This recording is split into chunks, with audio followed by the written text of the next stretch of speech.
নমস্কার, সুপ্রভাত বন্ধুরা। RM ফ্যামিলি ব্লগসে তোমাদের সবাইকে স্বাগত। আরও একটি নতুন পর্ব নিয়ে তোমাদের সামনে হাজির হলাম। আজকে আমরা একটু যাচ্ছি নৈহাটি বড়মার কাছে। আমাদেরই এক সদস্য, আমাদের RM ফ্যামিলি ব্লগসের একজন সদস্য, একজন দাদাভাই আমাদের কমেন্ট করেছিল যে নৈহাটি বড়মার কাছে যাওয়ার জন্য। তাই অনেক দিন ধরে আমরা সেটা ঠিক করছিলাম যাব করে, আর সময় হয়ে উঠছিল না, তাই আজ সময় করে যাচ্ছি। এখন ঘড়িতে 5টা বাজে 10 মিনিট বাকি, 5:30টায় ট্রেন। আমরা এখন বার হব আর সবাই যাচ্ছি। এই কাকি আছে, পৃথ্বীরাজ আছে, বোন আছে, ভাগ্নে আছে, মা আছে, কাকা আছে, দাদু দিদা আছে, সবাই মিলে একসাথে যাচ্ছি। তোমরা ভিডিওটা দেখতে থাকো, আশা করি তোমাদের ভালো লাগবে।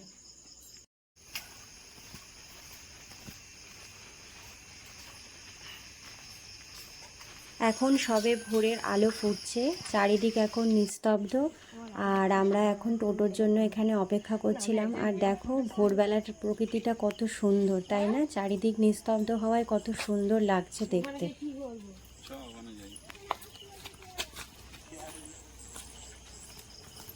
এরপর আমরা টোটো করে স্টেশনে পৌঁছে গেলাম। আর এখানে কাকা আমাদের সবার জন্য টিকিট কেটে আনলো। আমরা কিছুক্ষণ স্টেশনে অপেক্ষা করছিলাম, ট্রেন আসবে। আমরা ট্রেনে এখন উঠে পড়েছি। আর এখানে ভাই আর তানি বেশ মজা করছিল। তানি তো বেশ মজাই ছিল যে ট্রেনে বসে বসে যাচ্ছিল, আর ঘুরতে ভীষণ ভালোবাসে।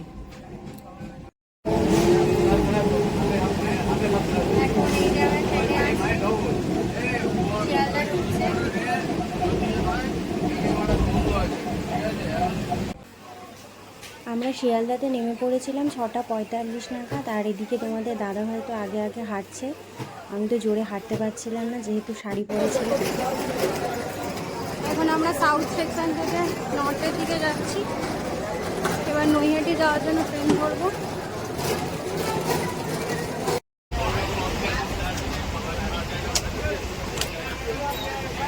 শিয়ালদা থেকে আমরা এখন নৈহাটি যাওয়ার ট্রেন উঠে পড়েছি। আর এই যে সিটে বসে পড়েছি, মোটামুটি ট্রেনটা ফাঁকাই ছিল। এই যে মা দিদা সবাই বসে আছে।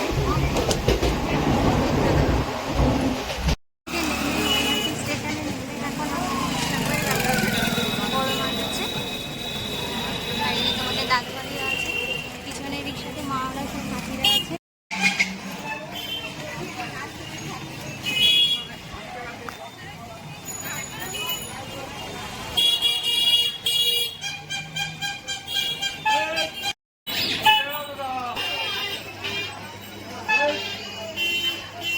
আমরা মন্দিরের কাছাকাছি প্রায় পৌঁছে গেছি। আর এখানে একটা জিনিস তোমাদের সঙ্গে শেয়ার করি। মন্দিরে ঢোকার মুখেই লেখা আছে ধর্ম হোক যার যার, বড়মা সবার। এই জিনিসটা আমাদের কিন্তু সবার খুব ভালো লেগেছে। বড়মাকে তারা বিশ্বাস করে বলেই অনেক দূর দূরান্ত থেকে আসে। আর দেখো আমরা সকাল 8টার সময় ওখানে প্রায় পৌঁছে গেছি, কিন্তু তা সত্ত্বেও এতটা লাইন পড়েছিল যে আমরা ভাবছিলাম যে কখন পুজো দিতে পারবো আমরা মার কাছে।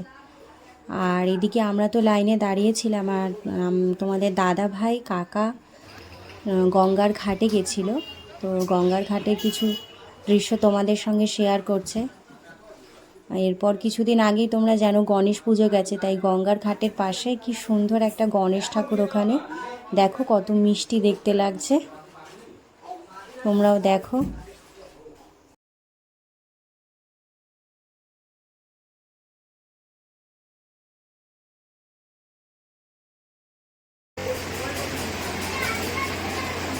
এখানে অনেকটা লাইন অতিক্রম করার পর আমরা সবাই ভেবেছি হয়তো মাকে দেখতে পাবো, কিন্তু মন্দিরের ভিতরে ঢুকেও দেখছি এখানে অনেকটা লাইন।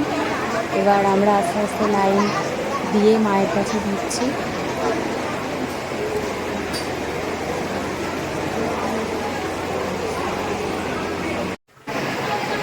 অবশেষে মায়ের দর্শন পেলাম। এতটা লাইন অতিক্রম করার পর এই কষ্টটা কিছুই মনে হচ্ছে না। তো মায়ের মুখটা দেখলেই সব কষ্ট যেন দূর হয়ে যায়। আমরাও প্রার্থনা করি যে তোমাদের সকলকেও মা ভালো রাখুক, সুস্থ রাখুক। তো এই যে মায়ের দর্শন পেয়ে গেলাম, তোমরাও একটু দর্শন করে নাও। নৈহাটির বড় মা, ইনি খুবই জাগ্রত মা।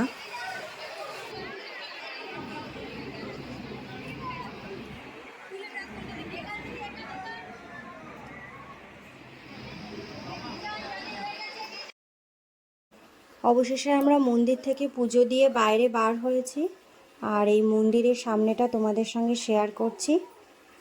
এইটাই হলো বড়মার মন্দির, কত সুন্দর দেখো।